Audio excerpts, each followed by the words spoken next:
ാരുണ്ട് എങ്ങനെ സന്തോഷം കിട്ടാരാ, എങ്ങനെ സമാധാനം കിട്ടാരാ. അല്ലാഹുവേ, ചില പെണ്ണുങ്ങളുണ്ടല്ലോ, എത്ര കിട്ടിയാൽ എന്തൊക്കെ കൊടുത്താലും നന്ദി കാണിക്കാത്ത ചില പെണ്ണുങ്ങളുണ്ട്.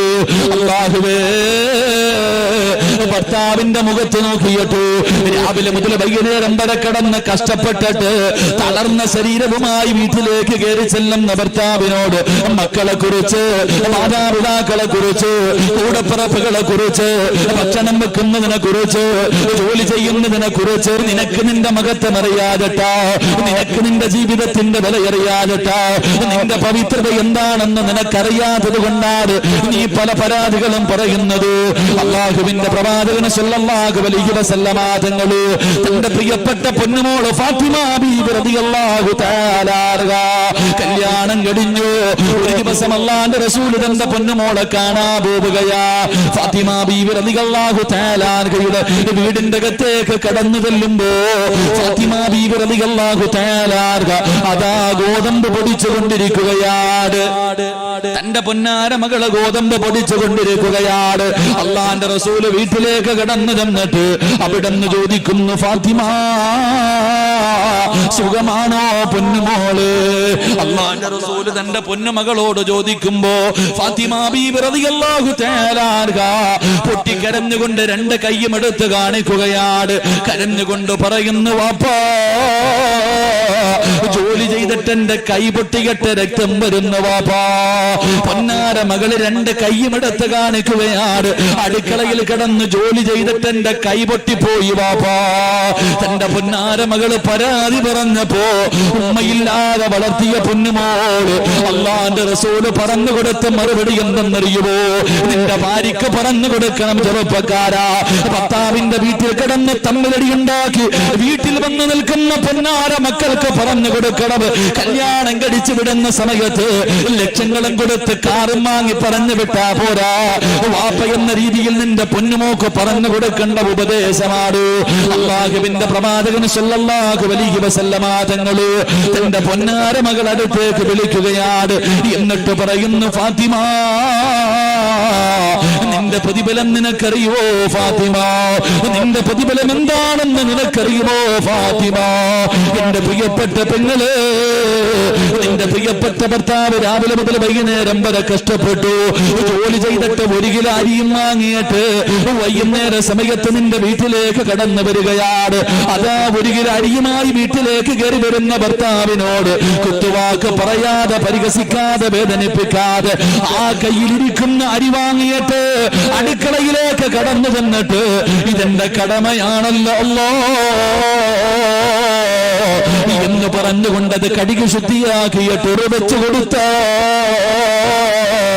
അല്ലാഹു തരുന്ന പ്രതിഫലം കേൾക്കണോ പൊന്നുമോള്? നീ നിന്റെ ഭർത്താവിന് ചോറ് വെച്ചു കൊടുത്ത അല്ലാഹു നിനക്ക് തരുന്ന പ്രതിഫലം അതിലെ ഓരോ അരിയുണ്ടല്ലോ, ഓരോ ചോറുണ്ടല്ലോ, അതിന് പകരം അല്ലാഹു നിന്റെ പാപം പൊറുക്കുന്നുണ്ട്. നിന്റെ പാപങ്ങൾ അല്ലാഹു പുറത്തു തരികയാ, നിനക്കൊരു നന്മ എഴുതുകയാണ്. അടുക്കളയിൽ കിടന്ന് ഉരുകുന്ന പെണ്ണുങ്ങളുണ്ടല്ലോ, തീ ചുവട്ടിൽ കിടന്ന് ഉരുകുന്ന പെണ്ണ്, അല്ലാഹുവിന്റെ റസൂല് പറയുകയാ, നീ നിന്റെ ഭർത്താവിനും മക്കൾക്കും ഭക്ഷണം വെക്കുമ്പോ തീയുടെ ചുവട്ടിൽ നിന്ന് ഉരുകുമല്ലോ, നിന്റെ ശരീരം വിയർത്തിട്ട് വിയർപ്പിങ്ങനെ ഒഴുകുമല്ലോ. അല്ലാഹുവിന്റെ റസൂല് പറയുന്നു, പെണ്ണ്, ഒരു തുള്ളി വിയർപ്പ് താഴെ വീണ നരകം നിനക്ക് ഹറാമാണുമ്മ. അടുപ്പിന്റെ ചുവട്ടിൽ നിന്നിട്ട് നിന്റെ ശരീരം വിയർത്തിട്ട് വിയർപ്പ് തുള്ളി താഴെ വീഴുമ്പോ തുടയ്ക്കല്ലേ പെങ്ങള്, നരകത്തിൽ നിന്നുള്ള മോചനമാണ്. അല്ലാഹുവിന്റെ പ്രവാചകൻ അവിടെ നിന്ന് പറയുന്നു, ഗർഭിണികളുണ്ടല്ലോ, പ്രസവിച്ച കഥ പറയുന്ന പെണ്ണുങ്ങളുണ്ടല്ലോ, അല്ലാഹുവിന്റെ റസൂല് പറയുന്നു, ഫാത്തിമ, ഒരു ഉമ്മ തന്റെ കുഞ്ഞിനെ പ്രസവിച്ച മരണവേദനയുടെ വേദനയിൽ നിന്ന് പ്രസവിച്ച ഒരു ഉമ്മയ്ക്ക് അല്ലാഹു കൊടുക്കുന്ന പ്രതിഫലം എന്തെന്നറിയുവോ? പെങ്ങളെ, നീ പ്രസവിച്ച സമയത്ത്, പെങ്ങളെ, നീ പ്രസവിച്ച സമയത്ത് നിന്റെ ശരീരത്തിൽ എവിടെയെല്ലാ രോമങ്ങളുണ്ടോ ഓരോ രോമത്തിനും പകരം അല്ലാഹു നിനക്ക് നന്മ എഴുതുകയാണ്. ഓരോ രോമത്തിനും പകരം അള്ളാഹു നിനക്ക് നന്മ തരുകയാണ്. നിന്റെ പാപങ്ങൾ അള്ളാഹു പുറത്തു കൊടുക്കുകയാണ്. മക്കൾക്ക് പാല് കൊടുക്കുന്ന ഉമ്മമാരുണ്ടല്ലോ, പട്ടിണിയാണെങ്കിലും രോഗമാണെങ്കിലും എഴുന്നേക്കാൻ കഴിയില്ലെങ്കിലും തന്റെ മക്കള് കരഞ്ഞ അള്ളാഹുവെ വാരിയെടുത്ത് പാല് കൊടുക്കുന്ന പെണ്ണ്. അള്ളാന്റെ റസൂല് പറയുകയാ, 2 വയസ്സ് പൂർത്തിയാകുന്നത് വരെ ഏതെങ്കിലും ഒരു ഉമ്മതന്റെ കുഞ്ഞിന് പാല് കൊടുത്താ അള്ളാഹു ആ പെണ്ണിന് കൊടുക്കുന്ന പ്രതിഫലം എന്തെന്നറിയുമോ? പടച്ചവര്, എന്റെ പ്രിയപ്പെട്ട പെങ്ങള്, നിന്റെ ഭർത്താവിന്റെ വസ്ത്രം കഴുകി കൊടുത്ത, നിന്റെ ഭർത്താവിന്റെ ഒരു ജോഡി വസ്ത്രം കഴുകി കൊടുത്ത അള്ളാഹു നിനക്ക് തരുന്ന പ്രതിഫലം കേൾക്കടോ. അള്ളാഹു നിനക്ക് തരുന്ന പ്രതിഫലം കേൾക്കടോ. ഭർത്താവിന്റെ ഒരു ജോഡി വസ്ത്രം ഏതെങ്കിലും ഒരു പെണ്ണ് കഴുകി കൊടുത്ത 100 പേർക്ക് ഭക്ഷണം കൊടുത്ത പ്രതിഫലം അള്ളാഹു അവൾക്ക് കൊടുക്കുമെന്ന് നബി മുഹമ്മദ് മുസ്തഫ. നബി മുഹമ്മദ് മുസ്തഫ എന്താ നബി മുഹമ്മദ് മുസ്തഫ. ഭാര്യക്ക് നീ പറഞ്ഞുകൊടു, പെണ്ണെ, ചോറ് വെച്ച ഭർത്താവിന്റെ ഒരു ജോഡി വസ്ത്രം കഴുകി കൊടുക്കുന്ന ഭാര്യ അവളെ കുത്തുവാക്ക് പറയൂല. ഭർത്താവിന്റെ വീർപ്പ് കഴുകാൻ അവക്കൊരു മടിയുമില്ല. ഒരു ജോഡി വസ്ത്രം കഴുകി കൊടുത്ത 100 പാപങ്ങൾക്ക് ഭക്ഷണം കൊടുത്ത പ്രതിഫലം കിട്ടുമെന്ന് നബിയിനാ റസൂലുള്ളാഹി. നബിയിനാ റസൂലുള്ളാഹി. ആ കുടുംബജീവിതം എന്ത് രസമെന്നറിയോ? കുടുംബജീവിതത്തിന്റെ വില നമുക്കറിയാഞ്ഞിട്ടാ. അള്ളാഹു നമ്മുടെ ഭാര്യമാർക്ക് ഈമാൻ നൽകി അനുഗ്രഹിക്കുമാറാകട്ടെ. പറഞ്ഞു കൊടുക്കണം, ഇതാ ജീവിതം, ഇതാണ് ജീവിതം. തന്റെ ഭാര്യ ഭർത്താക്കന്മാർക്ക് പറഞ്ഞു കൊടുക്കണം. ഭർത്താവിന്റെ തുണി കഴുകാൻ അള്ളാഹു നമ്മുടെ ഭാര്യമാർക്ക് ഈമാൻ നൽകി അനുഗ്രഹിക്കുമാറാകട്ടെ. നിങ്ങളുടെ ഭാര്യമാർക്കൊന്നും ഈ പ്രതിഫലം കിട്ടൂല. കിട്ടുവോ? തുണി കഴുകിയാ നിങ്ങളുടെ ഭാര്യമാർക്ക് കിട്ടുവോ? പറമനുഷ്യന്മാരെ കിട്ടുവോ? അതിന് നിന്റെ ഭാര്യ തുണി കഴുകുന്നില്ലല്ലോ, വാഷിംഗ് മെഷീനല്ലേ കഴുകണേ, അവക്കെന്ത് പ്രതിഫലം? വാഷിംഗ് മെഷീൻ ഇട്ട് കഴുകണ പെണ്ണിനെ നമുക്ക് ബിസ്മിയും പറഞ്ഞ് വാരി അങ്ങോട്ട് ഇട്ടാൽ മതി. അവക്ക് ശരീരം അനങ്ങുന്നത് വലിയ പാടാണ്. അവക്ക് കല്ലിലൊക്കെ ഇട്ട് കഴുകുന്ന പെണ്ണുങ്ങൾക്കായിരിക്കും. അള്ളാഹു നൽകുമാറാകട്ടെ, അള്ളാഹു നൽകുമാറാകട്ടെ. കല്യാണം കഴിച്ചവരെന്ന് കൈവക്കിക്ക്, കല്യാണം കഴിച്ചവരാ ഒരുപാട് കൈയുണ്ട്. ഇങ്ങോട്ട് നോക്ക്, നിങ്ങളുടെ ആരുടെയെങ്കിലും ഭാര്യമാര് നിങ്ങളുടെ തലയിൽ എണ്ണ തേച്ച് തരുന്ന ഏതെങ്കിലും ഭർത്താവുണ്ടെങ്കിൽ ഒന്ന് കൈവക്കിക്ക്, കാണാനുള്ള കൊതിയുണ്ട. അള്ളാഹു പെണ്ണുമ്പിള്ള അപ്പുറത്തിരുന്ന് പറയുന്നത് എന്താണെന്നറിയോ? ഇനി ആ കിളവന്റെ തലയെ തേച്ചു കൊടുക്കാത്തതിന്റെ കുഴപ്പം കൂടെ ഉള്ളൂ. ഒന്നും കൂടെ കെട്ടാൻ നടക്കുക. അങ്ങാര് എണ്ണയല്ലേ ഞാൻ തേക്കണേ? എണ്ണ തേക്കണം, എണ്ണ തേക്കണം. ഈ സ്ഥലപ്പേരെന്താന്നാ പറഞ്ഞേ? കായംകുളം. അടികൊള്ളുന്നവൻ ചെണ്ട പറ, അടികൊള്ളുന്നവൻ ചെണ്ട, പണം വാങ്ങുന്ന ആരാ? മാരാര്. നെഞ്ചു പൊട്ടിയിട്ട് വഴുതു പറയുന്ന ഉസ്താദിന് പച്ചവെള്ളം പോലും ഇല്ല, കേൾക്കാൻ വന്നവർക്ക് ചുക്ക് കാപ്പി. കൂടി ശരി. അല്ലാഹു ഹൗദുൽ കൗസർ നൽകി അനുഗ്രഹിക്കുമാറാകട്ടെ. എന്റെ പ്രിയപ്പെട്ട സഹോദരങ്ങൾ, എങ്ങോട്ട് നോക്ക്. ഭർത്താവിന്റെ തലയിൽ ഭാര്യ എണ്ണ തേച്ചു കൊടുക്കണം. ഭർത്താവിന്റെ തലയിൽ എണ്ണ തേച്ചു കൊടുക്കുന്ന ഭാര്യയ്ക്ക് അള്ളാഹു കൊടുക്കുന്ന പ്രതിഫലം എന്തെന്നറിയോ? ഇവള് വിചാരിച്ചിരിക്കണത് കല്യാണം കഴിഞ്ഞ് 3 മാസം മാത്രം തേച്ചാൽ മതി എന്നല്ല. മരിക്കുന്നതിന്റെ 99 വയസ്സ് വരെ നിന്റെ ഭർത്താവ് ജീവിച്ചു. ആ മരിക്കുന്നതിന്റെ തലേ ദിവസമാ മോളെ ഏറ്റവും കൂടുതൽ സ്നേഹം വേണ്ടത്. കല്യാണത്തിന്റെ 1ാമത്തെ രാത്രി നിന്റെ ഭർത്താവിനോടുണ്ടായിരുന്നതിനേക്കാളും സ്നേഹം മരിക്കുന്നതിന്റെ തലേ ദിവസം ഉണ്ടാകണം. അപ്പോഴേ നീ യഥാർത്ഥ ഭാര്യയാകത്തുള്ളൂ. അള്ളാഹു ഈമാൻ തരുമാറാകട്ടെ. ഭർത്താവിന്റെ തലയിൽ എണ്ണ തേച്ച് കൊടുക്കുന്ന ഭാര്യക്ക് അള്ളാഹു കൊടുക്കുന്ന പ്രതിഫലം എന്തെന്നറിയോ? അള്ളാഹു കൊടുക്കുന്ന പ്രതിഫലം എന്തെന്നറിയോ? അള്ളാഹു അവളുടെ മരണവേദന കുറച്ചു കൊടുക്കും. അള്ളാഹു ഈമാൻ നൽകുമാറാകട്ടെ, അള്ളാഹു ഈമാൻ നൽകുമാറാകട്ടെ. ഭർത്താവിന്റെ മീശ വെട്ടിക്കൊടുക്കണ ഭാര്യമാരുണ്ടോ? ഭർത്താവിന്റെ മീശ വെട്ടിക്കൊടുക്കണ ഭാര്യമാരുണ്ടോ? ഉണ്ടോ? വെട്ടിത്തരാറുണ്ടോ? ഈ ബംഗാളി എടുത്തല്ലേ കൊണ്ടു കൊടുക്കണേ? എന്റെ കടയിലാ ഭാര്യത്ത് വെള്ളിയാഴ്ച 9 മണിയാകുമ്പോ വാപ്പ കയറിയിരിക്കും, ഉമ്മ വെട്ടിക്കൊടുക്കുന്ന ഒരു കാലം ഉണ്ടായിരുന്നു. അതായിരുന്നു ജീവിതം. അത് കണ്ടു വളർന്ന നിനക്കതില്ലാതെ പോയി. എന്റെ വാപ്പായും ഉമ്മായും തമ്മിലുള്ള ആ ബന്ധം നിനക്കില്ലാതെ പോയി. എന്റെ പ്രിയപ്പെട്ടവരെ, ഭർത്താവിന്റെ മീശ ഭാര്യ വെട്ടിക്കൊടുക്കണം. അള്ളാഹു അവൾക്ക് കൊടുക്കുന്ന പ്രതിഫലം സ്വർഗമാണ്, ഒരുപാട് പ്രതിഫലം. ഈ പെണ്ണുങ്ങൾക്ക് അറിയാഞ്ഞിട്ടാ എന്ത് ചെയ്താലും കുറ്റവും കുറവും പറയുന്ന ഭാര്യ. റസൂലുള്ളാഹി തങ്ങൾ പറഞ്ഞു, രാത്രി വീട്ടിലേക്ക് കയറി വരുന്ന ഭർത്താവിന് കിടന്നുറങ്ങാൻ ഒരു പുതപ്പ് വിരിച്ചു കൊടുത്ത, രാത്രി വീട്ടിൽ കയറി വരുന്ന ഭർത്താവിനെ കിടക്കാൻ ഏതെങ്കിലും ഒരു പെണ്ണൊരു പുതപ്പ് വിരിച്ചു കൊടുത്ത സുബഹി വരെ ഒരു മലക്ക് അവക്ക് വേണ്ടി ദുആ ചെയ്യുമെന്ന് നബിയനാ റസൂലുള്ളാഹി അല്ലാഹു ഈമാൻ നൽകി അനുഗ്രഹിക്കുമാറാകട്ടെ. ഇതാ ജീവിതം. കുടുംബ ജീവിതത്തിനേക്കാളും സന്തോഷമുള്ള ഒന്നുമില്ല. അത് മനസ്സിലാക്കുമ്പോൾ അത് സന്തോഷവും സമാധാനവും, ഇല്ലെങ്കിൽ വല്ലാത്ത ത്യാഗമായി മാറും. അല്ലാഹു ഈമാൻ നൽകി അനുഗ്രഹിക്കുമാറാകട്ടെ. എൻ്റെ പ്രിയപ്പെട്ട സഹോദരങ്ങൾ, അതുകൊണ്ട് പരസ്പരം ഒന്ന് സ്നേഹിക്ക്, പരസ്പരം ഒന്ന് മനസ്സിലാക്ക്. ഇന്നിപ്പോ ചില ചെറുപ്പക്കാരുണ്ട്, പഠിച്ചവനെ ഭാര്യയെ തല്ലുന്ന ചെറുപ്പക്കാരുണ്ട്. അത് വലിയ ആണത്തോന്നാ വിചാരിക്കണേ. എടാ, കെട്ടിയ പെണ്ണിനെ തല്ലുന്ന ചെറുപ്പക്കാരുണ്ട്. വൈകുന്നേരം കാണുമ്പോ പറയാ, അളിയാ ഇന്നലെ കൊടുത്തളിയാ, പെടലി നടുവൊരെണ്ണം കൊടുത്തളിയാ.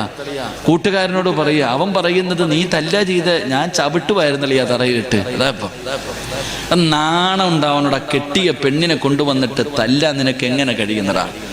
രാവിലെ മുതൽ വൈകുന്നേരം വരെ, രാവിലെ 5 മണിക്ക് എഴുന്നേക്ക് ഈ പാവം. അല്ലാഹുവേ പടച്ചവനെ, രാത്രി 10 നിന്നെ നോക്കണം, നിന്റെ മക്കളെ നോക്കണം, നിന്റെ ഉമ്മാനെയും വാപ്പാനെയും നോക്കണം, നിന്റെ കൂടപ്പുറപ്പിനെ നോക്കണം. പടച്ചവനെ, നീ അവിടെ ചോറ് കഴിച്ചോന്നെങ്കിലും ചോദിക്കോ? ഒരു അടിമയ്ക്ക് കൊടുക്കുന്ന വിലയെങ്കിലും ഭാര്യയ്ക്ക് കൊടുക്കാത്ത ഭർത്താക്കന്മാരുണ്ട്. രാവിലെ മുതൽ വൈകുന്നേരം വരെ കിടന്ന് കഷ്ടപ്പെട്ടാലും തല്ലുക എങ്ങനെ കഴിയുന്ന ചെറുപ്പക്കാരാ? എടാ, നിങ്ങൾക്കൊക്കെ കുടുംബജീവിതം, ഈ കല്യാണം എന്ന് പറയുന്ന ഒരു സമ്പ്രദായം ഉണ്ടല്ലോ, നിക്കാഹ്. ഈ നിക്കാഹ് പറയുമ്പോ ഈ പെണ്ണിന്റെ വാപ്പ നിന്റെ കൈ പിടിച്ചിട്ട് പറഞ്ഞു തരുന്ന ഒരു അറബി വാക്കുണ്ട്. അതിന്റെ അർത്ഥം നിനക്ക് അറിയുമായിരുന്നെങ്കിൽ നീ നിന്റെ ഭാര്യയെ തല്ലൂല. അതുപോലും അറിയില്ലല്ലോ. പെണ്ണ് കെട്ടാനിരിക്കുന്ന മക്കള് പഠിച്ചോ. എടാ, കയ്യിൽ ഇങ്ങനെ പിടിച്ചിട്ട് പറയും,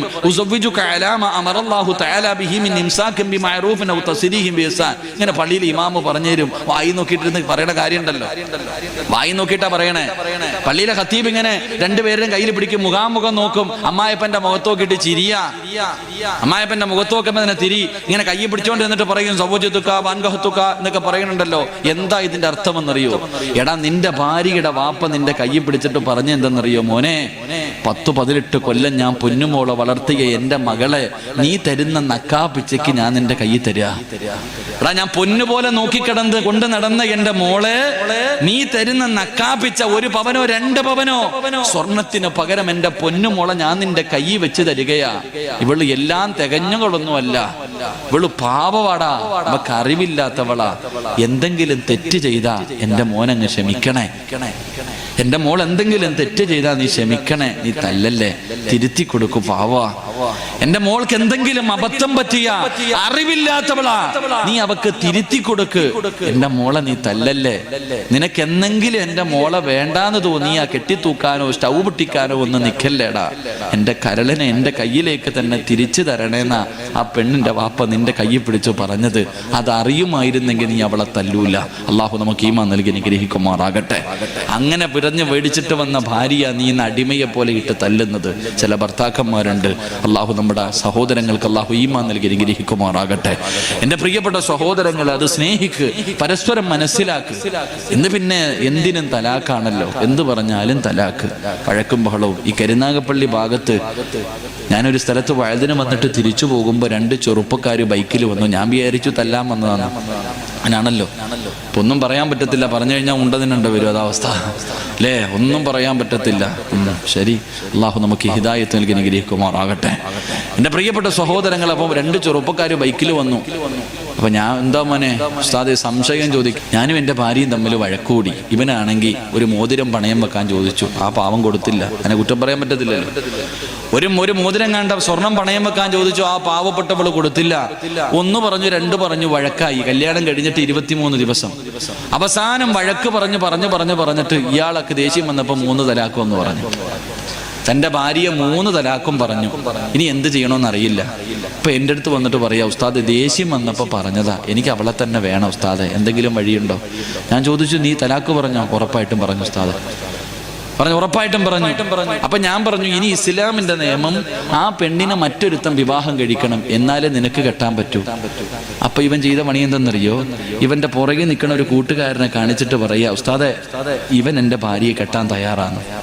ഞാനിങ്ങനെ നോക്കി, പൊട്ടന് ലോട്ടറി അടിച്ച പോലെ ഒരുത്തൻ പുറകെ നിൽക്കുക വല്ലവന്റെ പെണ്ണുമ്പിള്ളയെ കെട്ടാൻ. എടാ, വല്ലൊരുത്തന്റെ ഭാര്യയെ കെട്ടാൻ വേണ്ടി ഒരുത്തൻ ഇങ്ങനെ പുറകെ നിൽക്കുക, നാണം കൊടിങ്ങിട്ട് പുതുമണവാട്ടി നിൽക്കണ പോലെ. എടാ, ഞാൻ പറഞ്ഞു, എടാ കെട്ടിയാൽ മാത്രം പോരാ, ശരീരത്തൊന്നും തൊടാൻ പറ്റൂല. അവൻ കെട്ടും, ഞാൻ തിരിച്ചും കെട്ടും. ഞാൻ പറഞ്ഞു, നീ എന്നാ ചെയ്യും, വണ്ടി എടുത്തിട്ട് പൊക്കോളാൻ പറഞ്ഞു. ജീവിക്കണ്ട, ഇതാ അവസ്ഥ. ഇപ്പം കെട്ടിയോ ജീവിച്ചോ, അള്ളാഹു ആയാലും അള്ളാഹു ഈമാൻ നൽകും. അതിൽ ഒരു സമാധാനമുണ്ട്. ഇനിയിപ്പം ഒറ്റയടിക്ക് മൂന്നും പറയാൻ പറ്റത്തില്ല. പറഞ്ഞാൽ പിന്നെ അകത്ത് പോയി കിടന്ന് തിന്നേണ്ട വരും, തിന്നേണ്ട അവസ്ഥയാ. ഇപ്പൊ തലാഖും ഇല്ലാതായി, പെണ്ണുങ്ങൾക്ക് ഇപ്പൊ സുഖമായി, കുഴപ്പമില്ല, നടക്ക്. അള്ളാഹു നമുക്കൊക്കെ നല്ലത്. ഭർത്താവിന്റെ പീഡനം സഹിച്ചാൽ കിട്ടുന്ന ഭാര്യയുടെ പീഡനം സഹിക്കുന്ന ഭർത്താവ്, ഉസ്താദെ വയ്യസ്താദെ മക്കളായി പോയില്ലേ, ക്ഷമിക്കലും സഹിക്കുക. മക്കൾക്ക് വേണ്ടിയാ. എടാ, വീട്ടിൽ പോകുന്നില്ലേ? 10 മണിയായി. ഞാൻ പോകുന്നില്ല. 10 മണിയായി. കറങ്ങുന്നവനോട് ചോദിക്ക, പോണില്ലേ? പഠിച്ചവനെ, അവന് പോകാൻ തന്നെ വയ്യ. കാരണം മൂദേവിയുടെ മോന്ത കാണണമെന്ന് പറഞ്ഞാൽ നിൽക്കണം ഓരോന്ന്. ഭർത്താക്കന്മാരോട് പറയുന്നു, ഭാര്യയുടെ പീഡനം സഹിക്കുന്ന ഭർത്താവിന് അള്ളാഹു അയ്യൂബ് നബി അലിഹിസ്സലാമിന്റെ പ്രതിഫലം തരുമെന്ന് നബി മുഹമ്മദ് മുസ്തഫ. ഈ അടുത്തൊരു പെണ്ണ് ഫേസ്ബുക്കിലുണ്ടായിരുന്നു. ഉസ്താദന്മാര് മുഴുവനും ഭാര്യമാരുടെ കടമകളെ കുറിച്ചേ പറയത്തുള്ളൂ, ഭർത്താക്കന്മാരെ കുറിച്ചൊന്നും പറയണില്ല. ഒരു പെണ്ണിന്റെ പരാതിയായിരുന്നു. ഭാര്യയ്ക്ക് എപ്പോഴും ഭർത്താവിന്റെ പൊരുത്തം വേണം, ഭർത്താവിന് ഭാര്യയുടെ പൊരുത്തം വേണമെന്നൊന്നും ഇല്ല. അതൊരു പെണ്ണ് പറയണ കേട്ടു. എന്റെ പ്രിയപ്പെട്ട സഹോദരിമാരെ, നിന്റെ ഭർത്താവിന്റെ കള്ളുകുടിയും പെണ്ണുപിടിയും സഹിച്ചും ക്ഷമിച്ചും നടക്കുന്ന നിനക്കും പ്രതിഫലമുണ്ട്. നിനക്ക് പ്രതിഫലം ആസിയ ബീവി റളിയല്ലാഹു തആല അൻഹയ്ക്ക് അല്ലാഹു കൊടുത്ത പ്രതിഫലമാണെന്ന് നബിയിനാ റസൂലുള്ളാഹി സ്വല്ലല്ലാഹു അലൈഹി വസല്ലം. അപ്പൊ അതുകൊണ്ട് നല്ല ഒരു ജീവിതം വേണോ, സമാധാനമുള്ള ജീവിതം വേണോ, നിന്റെ വീട് സ്വർഗമാകണോ, ഒന്ന് അഭിനയം നിർത്തുക, മനസ്സറിഞ്ഞിട്ട് സ്നേഹിക്ക്. അള്ളാഹു നിനക്ക് നല്ല ജീവിതം തരുമെന്ന് നബി മുഹമ്മദ് മുസ്തഫ സല്ലല്ലാഹു അലൈഹി വസല്ലം. അള്ളാഹു ഈമാൻ നൽകി ഗ്രഹിക്കുമാറാകട്ടെ. ഒന്ന് ഉള്ളത് കൊണ്ട്, അതിപ്പോ പണം വേണമെന്നൊന്നുമില്ല, പണം വേണമെന്നോ വലിയ സന്തോഷം വേണമെന്നോ ഒന്നുമില്ല. എന്റെ പ്രിയപ്പെട്ട സഹോദരങ്ങളെ, ഉള്ളത് കൊണ്ട് തൃപ്തിപ്പെടാനുള്ള ഒരു മനസ്സ് വേണം. കൊട്ടാരം ഒന്നും കണ്ടിട്ട് നീ കണ്ണു തള്ളണ്ട, അയൽവാസിയുടെ വീട് കണ്ടിട്ട് കണ്ണു തള്ളണ്ട. നീ ഒരുപാട് കടന്നിട്ട് പടച്ചോ അല്ലോ എനിക്കൊന്നുമില്ല. ഈ പെണ്ണുങ്ങൾക്ക് എത്ര കിട്ടിയാലും തികയൂല. അങ്ങനെ ചില പെണ്ണുങ്ങൾ പടച്ചോനെ ഭർത്താവിന്റെ മനസ്സ് വേദനിപ്പിക്കുന്ന പെണ്ണുങ്ങളുണ്ട്. അള്ളാഹുവിന്റെ പ്രവാചകന് സ്വല്ലല്ലാഹു അലൈഹി വസല്ലമ ജീവിതത്തിൽ വേണ്ട രണ്ടാമത്തെ കാര്യം അള്ളാഹുവിന്റെ ഖുർആൻ പറയുകയാണ്. അള്ളാന്റെ ഖുർആൻ പറയുകയാ, എന്റെ പ്രിയമുള്ള സഹോദരങ്ങളെ, രണ്ടാമത്തെ കാര്യം എന്തെന്നറിയുവോ? അള്ളാഹുവിനെ ഭയന്ന് ജീവിക്കുന്ന ഭാര്യയും ഭർത്താവ്, അള്ളാഹുവിനെ പേടിച്ച് ജീവിക്കുന്ന ഭാര്യയും ഭർത്താവ് നാളെ സ്വർഗത്തിലും ഒരുമിച്ചായിരിക്കുമെന്ന് നബി മുഹമ്മദ് മുസ്തഫ സല്ലല്ലാഹു അലൈഹി വസല്ലമ തങ്ങൾ പറയുമ്പോ, അള്ളാഹുവിനെ പേടിയുള്ള ഭർത്താവ്, അള്ളാഹുവിനെ പേടിയുള്ള ഭാര്യ. ഏത് ഭർത്താവിനാണ് അള്ളാഹുവിനെ പേടിയുള്ളത്? ഏത് ഭർത്താവിനാണ് അള്ളാഹുവിനെ പേടിയുള്ളത്? ഏത് പെണ്ണിനാണ് അള്ളാഹുവിനെ പേടിയുള്ളത്? പടച്ചവനെ പേടിയുണ്ടായിരുന്നെങ്കിൽ ഇങ്ങനെ നടക്കില്ലായിരുന്നല്ലോ, ഇങ്ങനെ ജീവിക്കില്ലായിരുന്നല്ലോ. എന്റെ പ്രിയമുള്ളവരെ, ഭാര്യക്കും ഭർത്താവിനും പടച്ചറപ്പിനെ പേടിയില്ല. അള്ളാഹുവിനെ പേടിയില്ലാത്ത ജീവിതമുണ്ടല്ലോ, അള്ളാഹുവിനെ പേടിയില്ലാത്ത കുടുംബമുണ്ടല്ലോ. ആ കുടുംബത്തിൽ ഒരിക്കലും സമാധാനമില്ല, ഒരിക്കലും സന്തോഷമില്ല. എന്റെ പ്രിയമുള്ളവരെ, പടച്ചറപ്പിനെ പേടിച്ച് ജീവിക്കുന്ന പെണ്ണുണ്ടല്ലോ. അല്ലാഹുവേ, എന്റെ പ്രിയപ്പെട്ട പെങ്ങള്, പടച്ചറപ്പിനെ പേടിച്ച് ജീവിക്കു പൊന്നുമോള്, നല്ലപോലെ വസ്ത്രം ധരിക്കു പൊന്നുമോള്. അല്ലാഹുവേ, പടച്ചവനെ, ഈ വഅദിന്റെ സദസ്സിൽ വന്നിട്ട് പോലും ശരീരം മറക്കാത്ത പെണ്ണുങ്ങളുണ്ടല്ലോ, തലമറക്കാത്ത പെണ്ണുങ്ങളുണ്ടല്ലോ. എന്റെ പ്രിയപ്പെട്ട പെങ്ങള്, നീ അല്ലാഹുവിനോട് സ്വർഗം ചോദിക്കുമല്ലോ. എപ്പോ ദുആ ചെയ്താലും നീ ചോദിക്കും, പടച്ചവനെ സ്വന്തരട്. ഏത് സ്വർഗമെന്നറിയുമോ? തലമറയ്ക്കാൻ മടിക്കുന്ന പെണ്ണ്, അത് പറയുന്ന പ്രവാചകരെ കുറ്റപ്പെടുത്തുന്ന കാലമോ? എങ്കിൽ എന്റെ പ്രിയപ്പെട്ട പൊന്നുമോള്, അല്ലാഹുവിന്റെ പ്രവാചകന്റെ പ്രിയപ്പെട്ട പൊന്നുമോള് ഫാത്തിമ ബീവി റളിയല്ലാഹു തആല അൻഹ, പടച്ചവനെ വിവാഹം കഴിഞ്ഞു. അതാ ഫാത്തിമ ബീവി റളിയല്ലാഹു തആല അൻഹ വഫാത്താകുന്നതിന്റെ തലേ ദിവസം തന്റെ പ്രിയപ്പെട്ട ഭർത്താവ് പൊന്നുമോള്, അല്ലാഹുവിന്റെ പ്രവാചകൻ പ്രവാചകന്റെ പ്രിയപ്പെട്ട പൊന്നുമോള് ഫാത്തിമ ബീബി റളിയല്ലാഹു തആല അൻഹ, ഫാത്തിമ ബീബി റളിയല്ലാഹു തആല അൻഹ വഫാത്താകുന്നതിന്റെ തലേ ദിവസം തന്റെ പ്രിയപ്പെട്ട ഭർത്താവിന്റെ മടിയിൽ കിടക്കുകയാണ്. മരിക്കുന്നതിന്റെ തലേ ദിവസം ഫാത്തിമ ബീബി റളിയല്ലാഹു തആല അൻഹ തന്റെ ഭർത്താവിന്റെ കയ്യിൽ പിടിച്ചിട്ട് പറയുന്നു, അലിയേ, ഞാൻ മരിച്ചാ പകലെന്നെ കൊണ്ടുപോയി കബറടക്കല്ലേ അലിയേ, രാത്രിയിലെ കബറടക്കാവൂ, പകലെന്നെ കബറടക്കാൻ പാടില്ല. ഫാത്തിമ ബീബി റളിയല്ലാഹു തആല അൻഹയോട് അലിയാര് തങ്ങൾ ചോദിച്ചു, എന്തേ ഫാത്തിമ പകല് കബറടക്കരുതെന്ന് പറയാനുള്ള കാരണം എന്താ?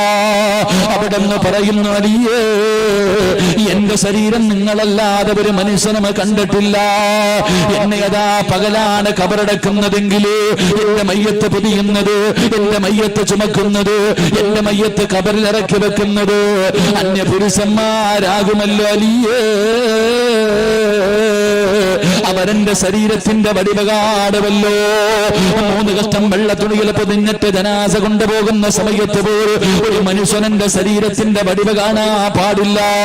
അതുകൊണ്ട് രാത്രിയെ എന്നെ കബറടക്കാവൂ എന്ന് തന്റെ പ്രിയപ്പെട്ട ഭർത്താവിനോട് അള്ളാഹുവിന്റെ പ്രവാചകന്റെ പൊന്നുമോള് പറഞ്ഞു കൊടുക്കുമ്പോ എന്റെ പ്രിയപ്പെട്ട പെങ്ങള് ആ ഫാത്തിമയുടെ പുറകിൽ നിന്നാണ് സ്വർഗത്തിൽ പോകേണ്ടത്.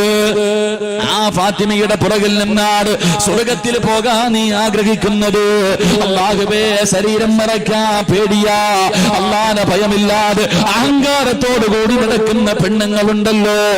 എന്റെ പ്രിയപ്പെട്ട ചെറുപ്പക്കാർ, അല്ലാഹുവിനെ ഭയന്നുകൊണ്ട് ജീവിക്കൂ, എങ്കിലേ നിനക്ക് സ്വർഗത്തിലും ഒരുമിക്കാൻ കഴിയൂ എന്ന് ഖുർആൻ പറയുമ്പോ പടച്ചവരെ, ഇന്ന് പെണ്ണുങ്ങളൊക്കെ TV കണ്ടിട്ട് സീരിയൽ കണ്ടിട്ട് മക്കളെ അതുപോലെ ആക്കണമെന്ന് ആഗ്രഹിക്കുന്ന കാലമോ? എന്റെ പ്രിയപ്പെട്ടവര്, ഹറാമുകളെ വാരി തിന്നുന്ന കാലമാണല്ലോ. അല്ലാഹുവിന്റെ പ്രവാചകൻ സ്വല്ലല്ലാഹു അലൈഹി വസല്ലമ തങ്ങൾ പറയുകയാണ്, 2 കാര്യങ്ങൾ ഏത് വീട്ടിലുണ്ടോ ആ വീട്ടുകാരുടെ ആയുസ് കുറയുമെന്ന് ആദരവായ പ്രവാചകൻ നബി മുഹമ്മദ് മുസ്തഫ സല്ലല്ലാഹു അലൈഹി വസല്ലമ തങ്ങൾ പറയുകയാ, ഈ പറയുന്ന 2 പാപങ്ങള് നിങ്ങളുടെ ആരുടെയെങ്കിലും വീട്ടിലുണ്ടെങ്കിൽ നീ പെട്ടെന്ന് മരിച്ചു പോകും ചെറുപ്പക്കാരാ, നീ പെട്ടെന്ന് മരിച്ചു പോകും പാപ്പാ, നിന്റെ ആയുസ് അല്ലാഹു വെട്ടിച്ചുരുക്കുകയാ. എന്റെ പ്രിയപ്പെട്ട പെങ്ങള്, ഈ പറയുന്ന ദുശീലങ്ങൾ നിന്റെ ഭർത്താവിനുണ്ടെങ്കിൽ, ഈ പറയുന്ന 2 ദുശീലങ്ങൾ നിന്റെ ഭർത്താവിനുണ്ടെങ്കിൽ തിരുത്തി കൊടുക്കടേ, തിരുത്തി കൊടുക്കടേ. അദ്ദേഹത്തിന്റെ കൂടെ നീ കൂടല്ലേ, ഭർത്താവിന്റെ കൂടെ കൂടിയാ അല്ലാഹു നിന്നെ വിധവയാക്കി കളയുമെന്ന് നബി മുഹമ്മദ് മുസ്തഫ സല്ലല്ലാഹു അലൈഹി വസല്ലമ തങ്ങൾ പറയുമ്പോ ആയുസ് കുറച്ച് കളയുന്ന 2 പാപങ്ങളിൽ ഒരു പാപം എന്തെന്നറിയുമോ?